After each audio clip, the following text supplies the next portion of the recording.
à Créteil, cette fan zone du club 2024, non loin de la maison du handball, avec à venir le premier match de la journée de l'équipe de France masculine qui va affronter une sélection, l'une des 3 sélections All-Star, avec la team Aquila qui va être opposée à l'équipe de France.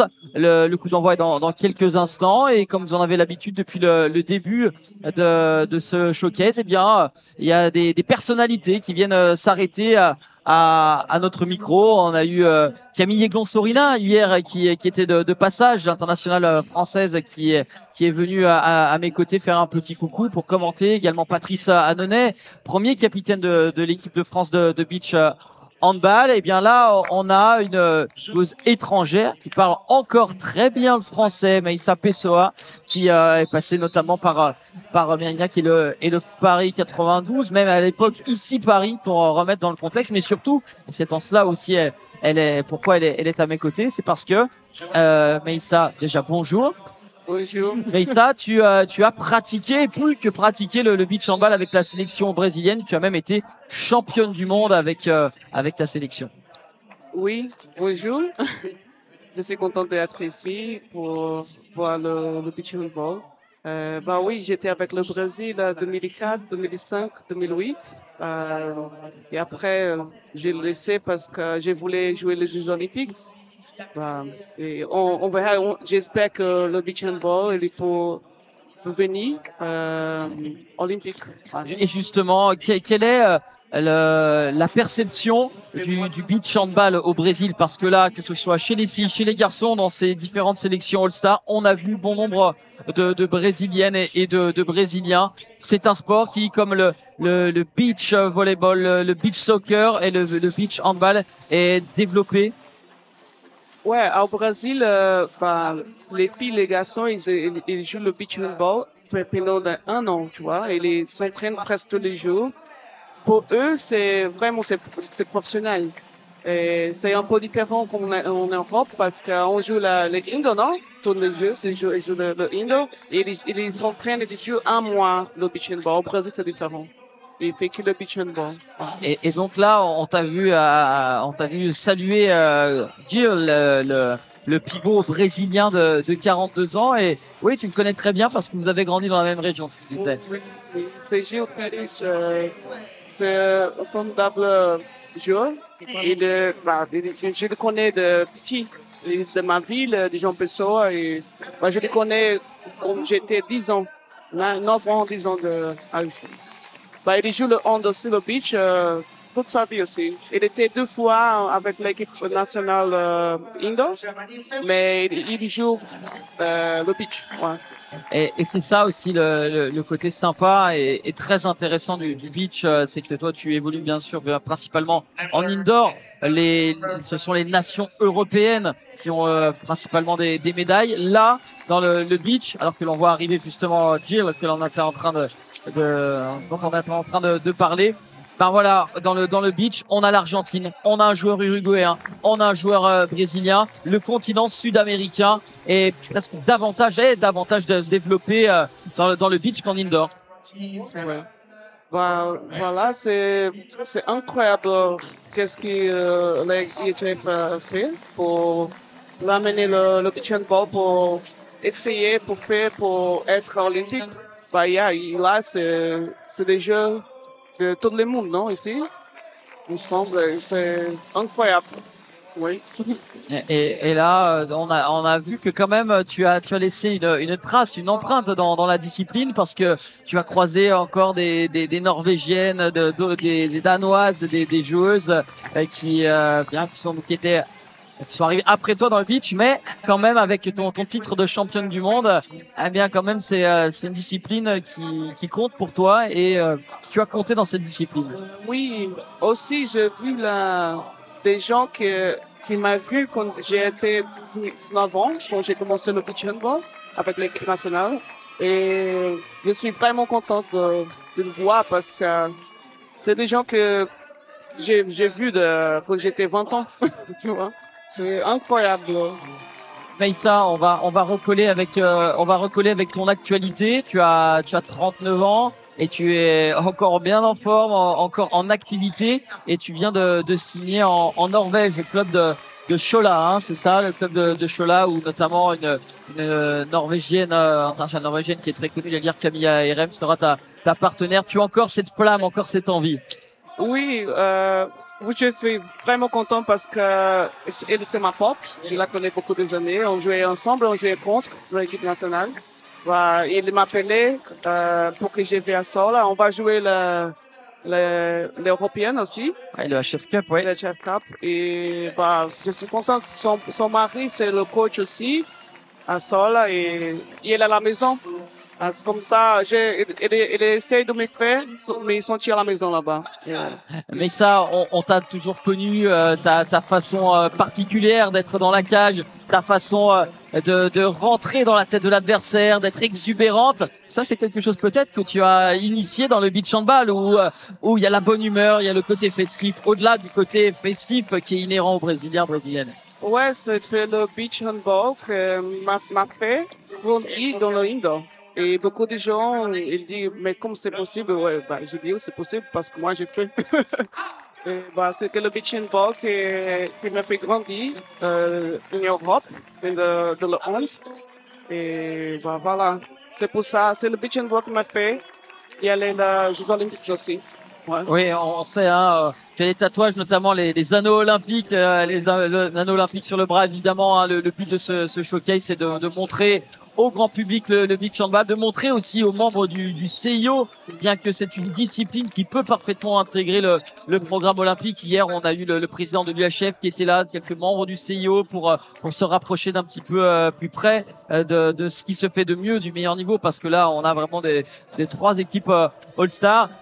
Meissa, toi, tu es ici quelques jours à Paris. Tu as justement l'entraîneur de ton club de Chola qui t'a donné une petite permission pour 3 jours. Tu es revenu voir ton ami qu'on connaît évidemment, ancien international et capitaine de l'équipe de France, Amélie Goudzo, qui commente pour une autre chaîne les Jeux Olympiques. Et toi, tu as pu aller voir des disciplines, des matchs de hand et peut-être d'autres disciplines d'ici ton retour?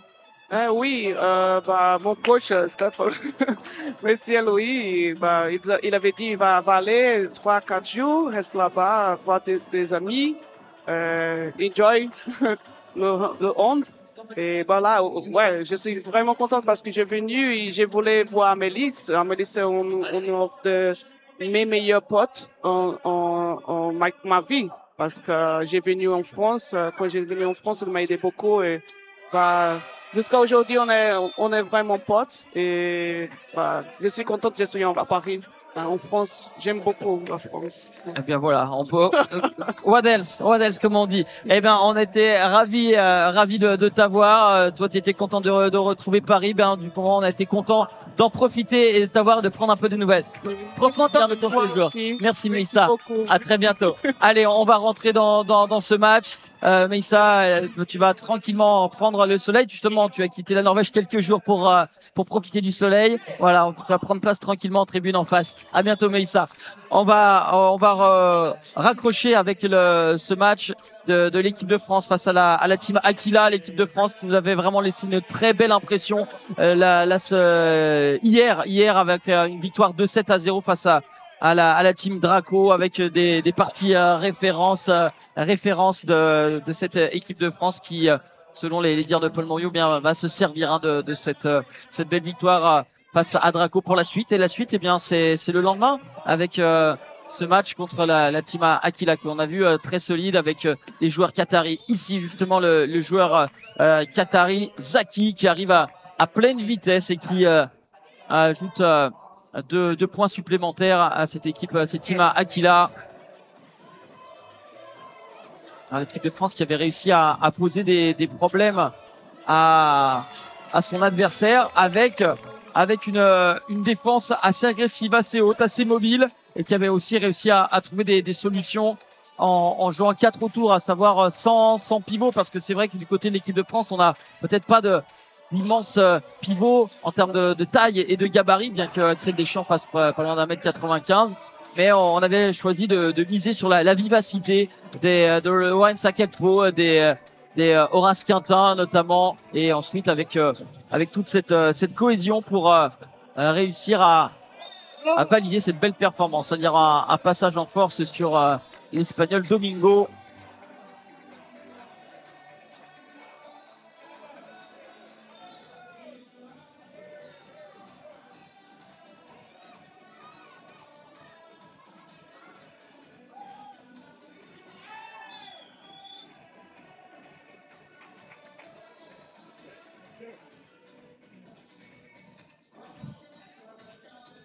Avec Mathias Bertrand qui a été très bon sur ce match que tu faisais référence. Ouais, c'est un jeune joueur, que ce soit dans l'équipe de France masculine et féminine, on a des jeunes joueurs et Alexis Gilmet, Mathias Bertrand, Lorenz Sakekpo, Horace Quintin, des joueurs qui ont pris énormément en maturité avec ces 3 jours de showcase. Alors, on va aller chercher sur l'extérieur l'Espagnol Domingo et qui trompe Maxence Galas. Et encore une fois, le parti pris de jouer sans pivot et il y aura un pas de trop pour Horace Quintin et la paire d'arbitres suédois, les jumeaux suédois dont nous parlait Jérôme Roland tout à l'heure. On a les arbitres renommés dans la discipline. Voilà, c'était un marché à Horace Quintin. La parade ici de Maxence Galas, qui évolue en indoor à Monaco. On a changé le maillot de spécialiste est désormais sur les épaules d'Horace Quintin. Lorenz Sakekpo, beaucoup de vitesse et mobilité.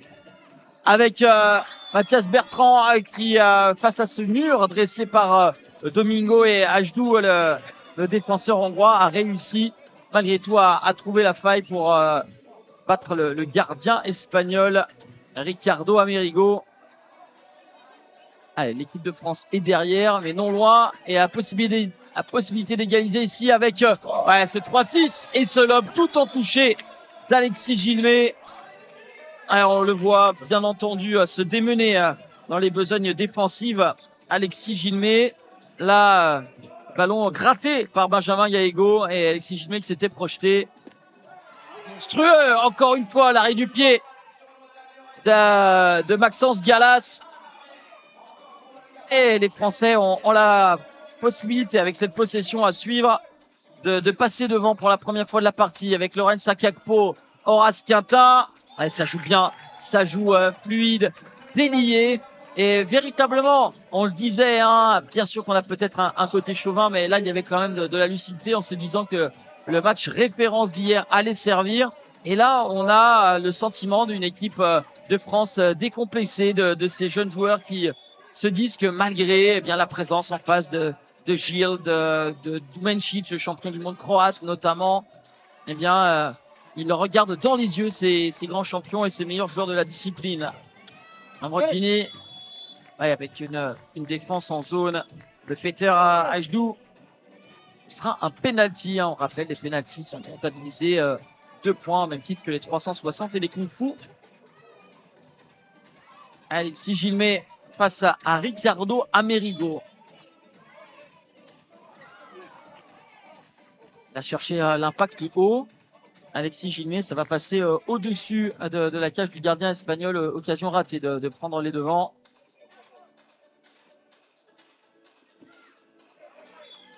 En revanche, derrière, Santiago Rodriguez, dit à Santi, le polyvalent uruguayen est toujours très juste dans sa prise de décision et dans sa gestion des tempos. Un échec derrière.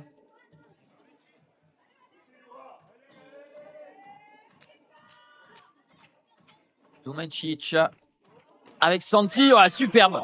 Le contre énorme. On parlait de son travail ô combien important Alexis Gilmet, le contre sur Santi.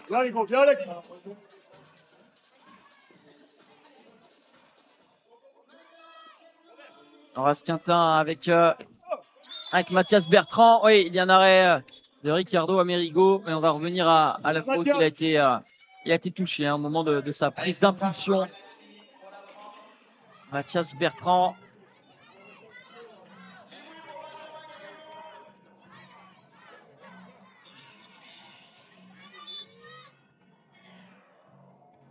Ouais, bien joué, le lob. Benjamin Gallego. Ah, on parlait de la jeunesse de cette équipe de France où il ne fait pas partie des plus jeunes. Avec la trentaine bien dépassée, Benjamin Gallego, mais c'est un relais formidable pour Paul Mouriou avec son expérience, avec sa grinta. On l'a connu durant sa longue et très belle carrière professionnelle à l'USAM. Et là, il apporte encore cette gagne et son vécu dans cette équipe. On avait vu marquer un but au buzzer, un but décisif au buzzer hier. Précieux aussi avec sa roublardise pour venir toucher des ballons, gratter des ballons. Il sera d'ailleurs à nos côtés, Benjamin Gallego. Il va nous raconter un peu comment il est arrivé vers cette discipline-là. Le 360 de Domingo. On a tenté l'interception pour Gilles. Ça n'a pas fonctionné. Et comme souvent, c'est qui tout double avec les interceptions. Et le but de Mathias Bertrand. Ouais, on va rentrer bientôt dans les 2 dernières minutes de cette partie, de ce premier set. Ouais, et oui, comme souvent, il fallait s'y attendre. Lorsque ça devient un petit peu serré, lorsque le poids du ballon est un petit peu plus lourd, on donne les responsabilités à Ivan Dumancic, le champion du monde croate. Peut-être pas le plus spectaculaire en soi en termes de 360 de kung fu, mais diablement juste et efficace dans chacune de ses prises de décision. Ouais, la faute de Peter à genoux. Ce sera donc un penalty. Et également, vous avez vu les arbitres se tenir le poignet. Ce geste-là signifie qu'il y a une sanction, une première exclusion pour genoux. Donc la prochaine attaque pour la team Aquila se fera à un joueur de moins. Pendant ce temps-là, Benjamin Gallego qui ajuste le gardien espagnol avec ce deuxième penalty consécutif. Ouais, ça va vite. Ça va vite. Ouais, dès qu'il y a des petits problèmes, on va dire collectifs pour trouver la faille côté Team Aquila, il y a quand même des joueurs avec la capacité individuelle de faire différence avec Dumancic juste avant avec Sanchi. Ouais, un peu de réussite, il faut savoir la provoquer. Ballon qui est revenu dans les mains de Horace Quintin.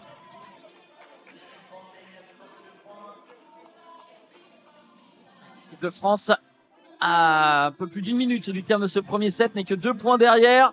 Ah, il n'est pas passé loin. Il n'est pas passé loin à Benjamin Gallego de venir souffler ce ballon devant Domingo. Ça va vite. Ça va vite. Il y a véritablement, pour reprendre les termes de Paul Mouriou, un cap psychologique qui a été passé, qui a été franchi grâce à la victoire d'hier, grâce même, lorsqu'il n'y avait pas de victoire, lors des belles prestations. Ouais, j'en se dis, eh bien, on arrive à pousser vraiment dans le retranchement une équipe constituée de joueurs si connus et reconnus, confirmés avec un CV long comme le bras. Là, le bras de Gilles pour intercepter cette passe. Ça revient avec Horace Quintin, le tir à rebond d'Axel Deschamps. Manque de réussite. La dune est défavorable aux défenseurs français, au pivot français. Et le temps mort posé par le coach qatari de cette sélection Team Aquila.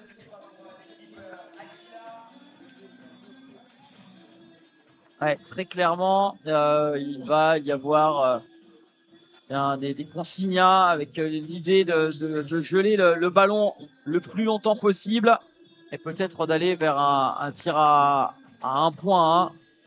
Là, c'est sûr que le tir à 2, voilà, ça ferait 3 possessions pour l'équipe de France. Ce serait donc impossible. Voilà, voyons quelle stratégie va être adoptée par cette Team Aquila qui va être en possession du ballon.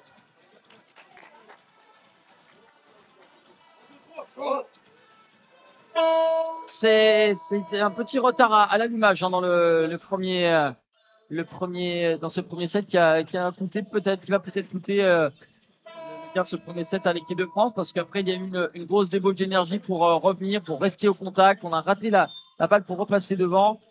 Et ensuite l'expérience pour l'instant est en train de payer avec Santi, Zaki avec Dumencic, la passe à l'opposé, Domingo, le contre monstrueux d'Axel Deschamps, mais pendant ce temps-là, les secondes se sont égrenées. Ils auront bien lutté, hein, les Français, mais s'inclinent pour ce premier set 23-20. Des petits regrets parce qu'ils savent qu'ils n'ont pas été si loin que ça de leur adversaire. Il y a eu des bonnes choses. Il faut donc désormais capitaliser sur ces bonnes choses et les rééditer pour ce deuxième set à venir. Voilà, les joueurs se rapprochent, vont venir à mes côtés à l'ombre tranquillement parce qu'il fait très chaud. Et le discours de Paul Mouriou va être important, va être intéressant. Il va sans doute mettre l'accent sur bien ces petites sautes de concentration qui, au final, coûtent le gain de ce premier set, 23-20 pour la Team Aquila. Petite respiration et on revient tout de suite.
Après, tu te prends maintenant.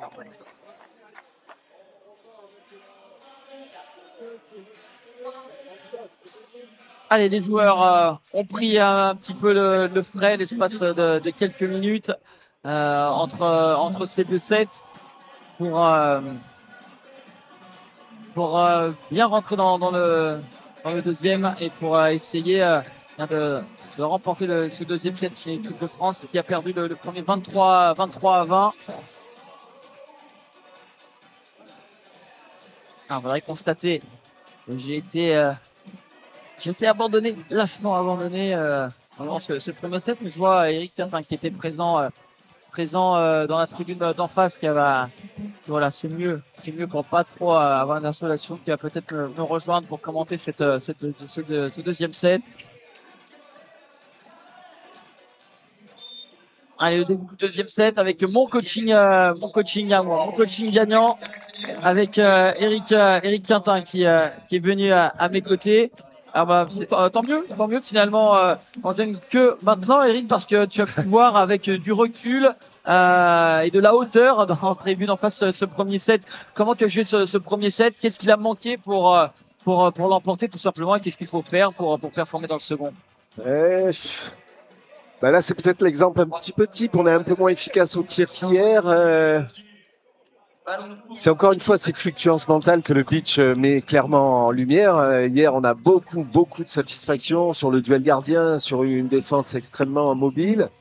Et puis là, je sais pas quel est le fil des résultats de cette équipe d'Aquila, mais c'est une équipe sérieuse. Hein. Ça joue sérieusement. On sent qu'ils sont pas là juste pour faire un spectacle.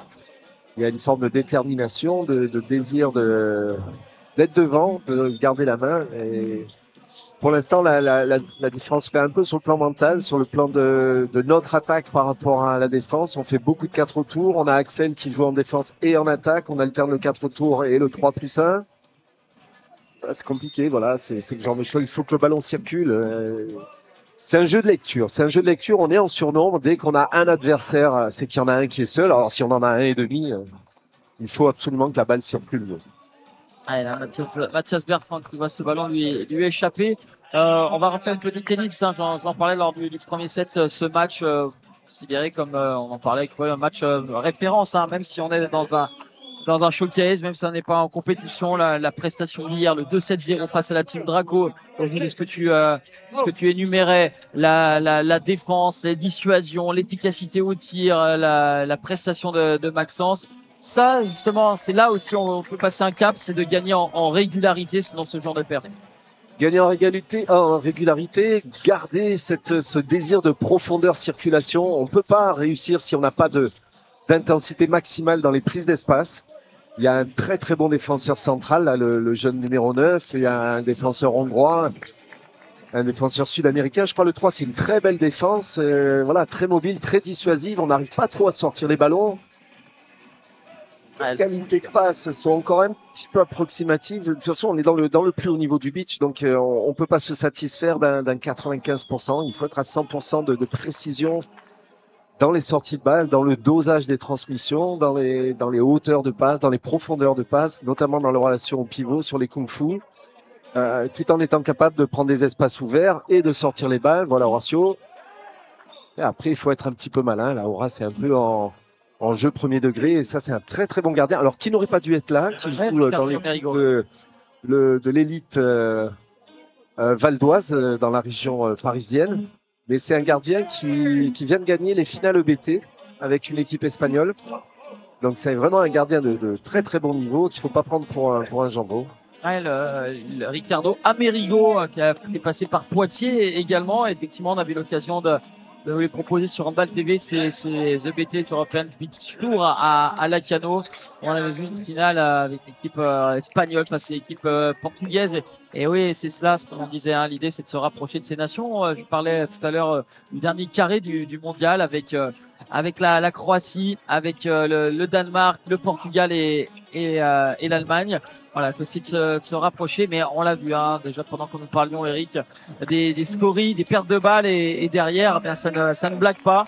T'as parfaitement à analyser la situation. On a en face peut-être pas l'équipe la plus fantasque, spectaculaire, mais le pragmatisme d'un Gilles, le pivot brésilien de 42 ans. Même s'il a eu en échec, on a vu un Severin Heinrich principalement utilisé avec l'équipe d'Allemagne en tant que défenseur. Bah là, se fait plaisir parce qu'on n'a peut-être pas complètement équilibré les postes, mais ça lui permet à lui bien d'élargir sa palette. On a trouvé très bon sur son aile gauche.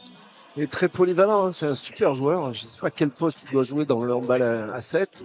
Il est très polyvalent, très propre, très efficace. Allez, défense de Deschamps qui permet à Maxence Galas de marquer. Kajakash a fait 2 points supplémentaires pour l'équipe de France qui, bien en dépit de perte de balles, n'est pas distancé, loin de là.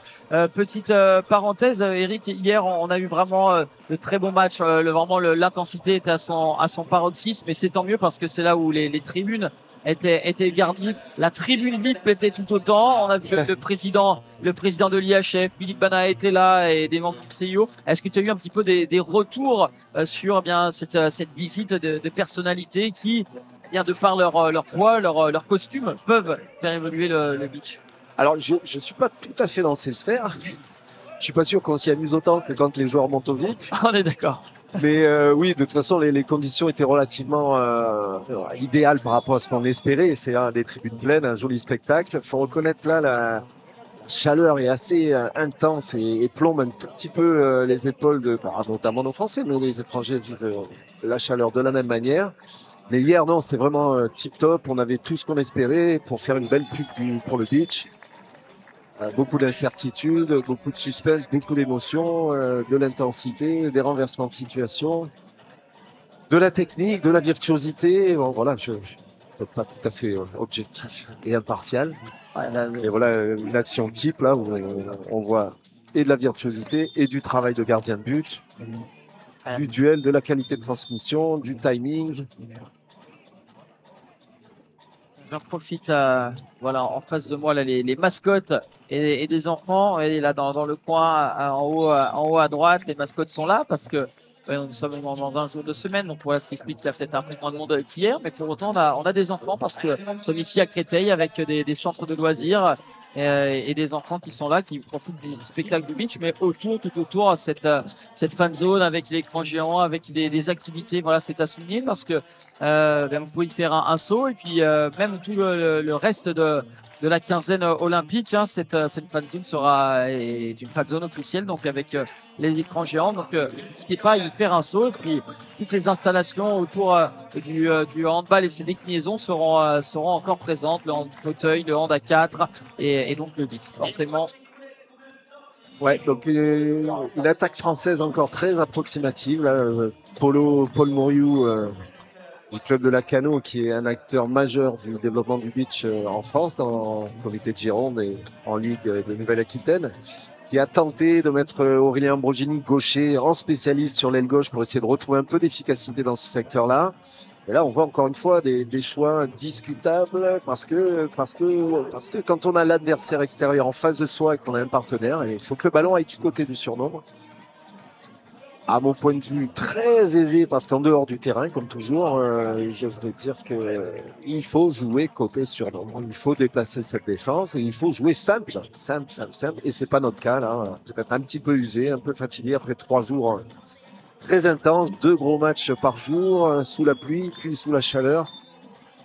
Mais en termes de perspicacité, le choix technique, je ne sais pas si c'est un choix tactique entre le choix technique et à mon sens discutable.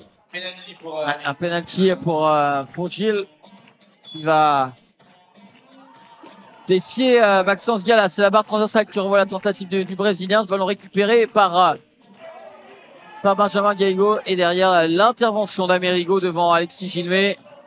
Mais là c'est génial ce qu'on voit, parce que on voit ce qui fait la différence entre un joueur d'un niveau supérieur.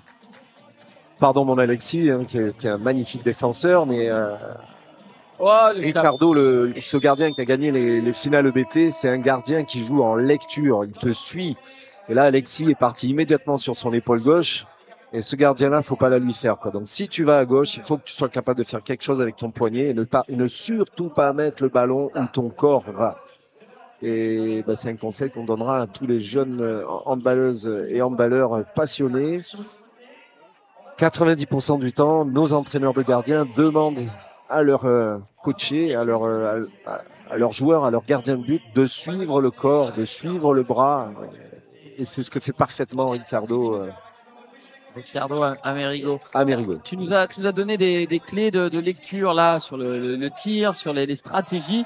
Je sais que toi tu là as évidemment cet amour du beach parce que tu as connu l'ancêtre, on va dire le centre. Est-ce qu'on était aussi fin techniquement ou c'était le côté chaud, le côté fantasque qui primait et là maintenant on l'a élaboré le beach avec les règles aussi et les différences évidemment. Sur le sandball, alors c'était un peu plus simple, c'est-à-dire que bon il n'y avait pas de contact et on jouait à 3 contre 3. Alors c'était plus simple et un peu plus compliqué parce que du coup à 3 contre 3, il n'y avait pas ce surnombre, il fallait le chercher. Mais il y avait une forme de priorité forte donnée au spectacle. Alors quoi qu'il en soit, il n'y avait pas le 3-6, c'est ça surtout. C'est une arme essentielle, enfin c'est un élément essentiel du beach handball. Une sortie de 3-6, c'est extrêmement intéressant parce qu'elle oblige la verticalité. Même si on voit beaucoup de joueurs qui partent, à mon goût, trop systématiquement sur leur épaule opposée, mais à garder la verticalité, donc du gainage, donc de la lecture, donc de la disponibilité segmentaire au niveau du bras qui porte le ballon. Ça, c'est vraiment des choses techniques qui, au beach handball, font vraiment merveille. Et c'est en ça que moi j'apprécie beaucoup le beach, parce que c'est ces passerelles-là entre le handball à 7 qui est dans l'ADN de tous les gens de ma génération, et ce beach handball qui progressivement gagne les esprits de nos jeunes générations, dont certaines sont déjà suffisamment bien imprégnées pour peut-être profiter de ces éléments techniques didactiques au service d'un handball à 7 qui ne pourra qu'en profiter. Voilà, verticalité, gainage, lecture, disponibilité segmentaire. C'est ce qu'on demande à longueur d'entraînement à nos jeunes joueurs, et c'est ce que là, du 2x10 doit être absolument développé.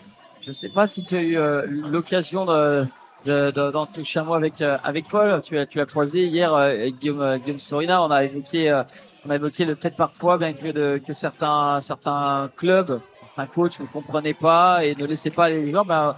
Avec Guillaume que tu as vu, lui c'est carrément l'inverse. Il dit mais en fait c'est sympa, je peux trouver. Et dès ce jeudi, il a calé avec Paul, avec son équipe de Ponto. Il va venir ici et Paul va faire une démonstration. Donc c'est-à-dire alors, que là, plus précisément, dans la nouvelle halle de beach de la maison du handball. Merci la fédération, merci Philippe, merci Delphino, merci Laurent, merci Pascal. Voilà, merci tous ceux qui permettent que on ait une magnifique halle de beach.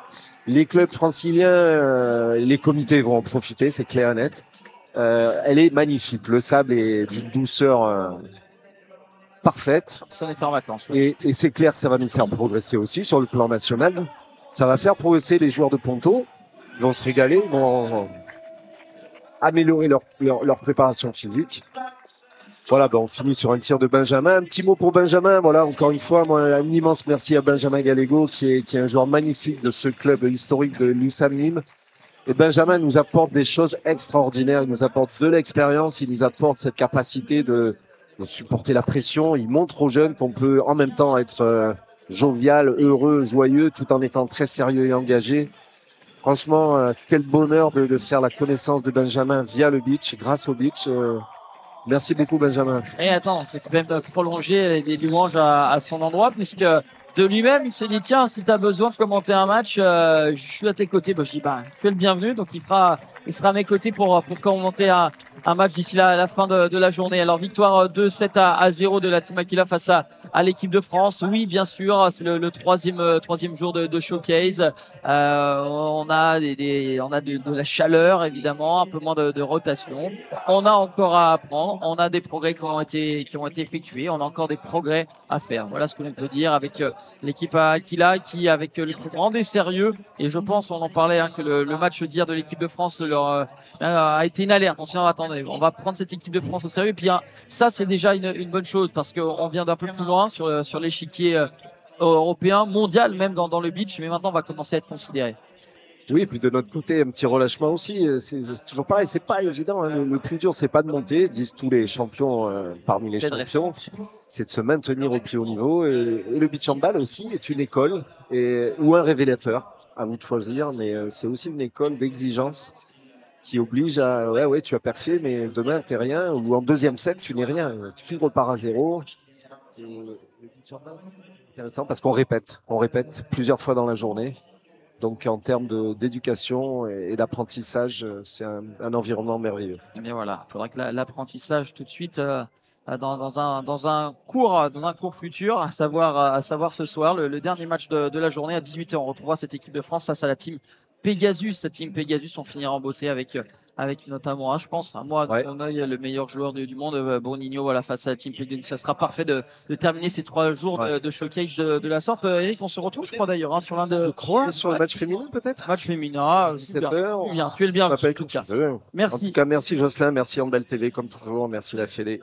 Allez, merci à vous. On se donne rendez-vous dans quelques instants avec l'équipe de France féminine, à 15h. Team de France féminine, team Aquila. Ouais, j'en perds mon planning. Bref, restez à 15h. On aura Vela contre Lyra. Voilà, l'équipe de France féminine, on la retrouvera à 17h. Voilà, 17h et 18h les équipes de France. Merci à toi, Eric Quintin.